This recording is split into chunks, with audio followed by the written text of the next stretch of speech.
Cette année, le Père Noël se cache à Agualand.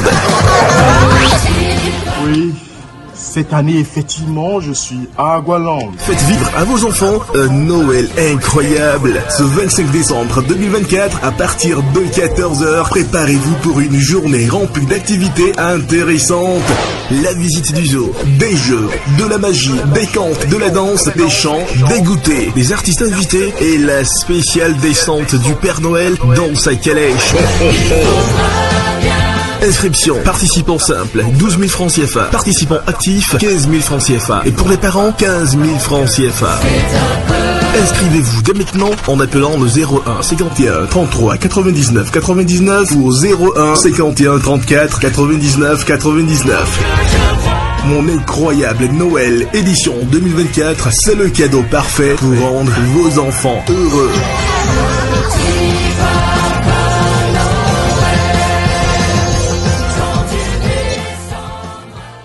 Renforcer les compétences, harmoniser les pratiques pour la collecte et la communication des tendances de prix des produits alimentaires de grande consommation et offrir des opportunités de réseautage permettant aux participants de créer des liens solides et de partager leurs expériences. Tels sont les objectifs du séminaire d'approbation des membres du réseau des femmes des marchés du Bénin sur la méthode, la centralisation et la communication des tendances de prix des produits alimentaires de grande consommation. Ce séminaire s'est déroulé le jeudi 5 décembre 2024 au complexe touristique et zoologique à Agualand et a abouti à la création d'un réseau des femmes des marchés du Bénin et surtout la mise en place d'une plateforme marchande PFM sur les prix des produits alimentaires de grande consommation. Avant cela, c'est l'ingénieur de la statistique à la retraite et ex-chef des services des conditions de vie des ménages à l'INSAE, actuel Institut national de la statistique et de la démographie, Damien Akwa, qui a entretenu les femmes des marchés sur la méthode, la centralisation et la communication des tendances de prix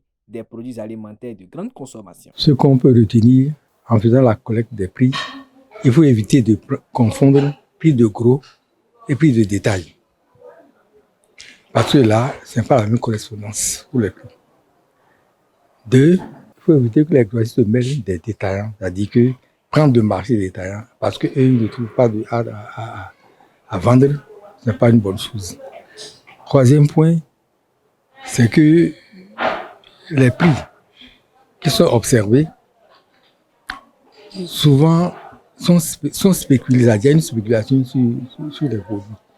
Donc cette spéculation, je pense qu'il faut faire très attention dans le relevé des prix pour ne pas tomber dans le piège des gens malins qui se croient intelligents. À la population, c'est que je les invite par rapport à ce projet PFM et que les objectifs prévus soient pleinement atteints. C'est une belle opportunité qui s'offre ainsi aux femmes des marchés car cette plateforme va leur permettre de connaître entre autres les prix avantageux sur les marchés et fidéliser leur clientèle. Informer la population sur les différents prix avantageux sur les marchés. Bon, déjà, les avantages qu'il y a au niveau des consommateurs, de la population en général, c'est déjà d'avoir un prix quand même pas trop cher, de permettre aux gens quand même de faire un bon marché avec le peu de moyens qu'ils ont. Tu connais le prix, tu viens au marché, tu n'es plus étonné, tu n'es plus gêné, tu achètes librement. Pour améliorer cette collaboration entre le producteur et les commerçants, déjà, c'est de trouver un prix déjà équitable par rapport au producteur, où le producteur est sûr de gagner et de bien vivre avec ça. Et après, maintenant, la commerçante sur le marché, de vendre et de gagner. Maintenant, par rapport à cette collaboration, bon, le travail ne peut pas être fait seulement qu'au niveau des producteurs et des commerçants. Il faudra que l'État s'implique parce que le coût des intrants, il y a beaucoup de paramètres au niveau des producteurs qui ne concernent pas forcément les commerçants. Le coût des intrants, le coût des semences, des fertilisants, bon, on peut dire que soit c'est l'État qui fixe un peu. Et ces prix changent selon voilà, la période, les prix changent. Mais voilà que le prix de vente au niveau du producteur reste toujours bas. Donc, ce n'est pas vraiment avantageux. Déjà, en tant que secrétaire général, je vais essayer de remplir mes fonctions, mon rôle déjà. Et maintenant, essayer quand même sur cette plateforme discuter pour quand même amener les commerçantes à comprendre les objectifs du groupe et bon, et voilà, et à permettre le développement de cette plateforme. En ce qui concerne le coordonnateur du groupe de presse 1 pour 6, qui a fait une communication des tendances de prix des produits alimentaires de grande consommation, il est impérieux de communiquer sur les prix pour pérenniser les acquis des femmes dans les marchés. Il est apparu nécessaire, dans un contexte de fluctuation des prix des produits de grande consommation, que des médias comme les nôtres, de se positionner comme des vecteurs d'information commerciale, notamment la communication des prix des produits de grande consommation, outiller, informer et surtout de permettre au grand public d'avoir une information spécifique liée au prix des produits de grande consommation. C'est le but de cet atelier que nous terminons avec la mise sur pied d'un bureau de 13 membres.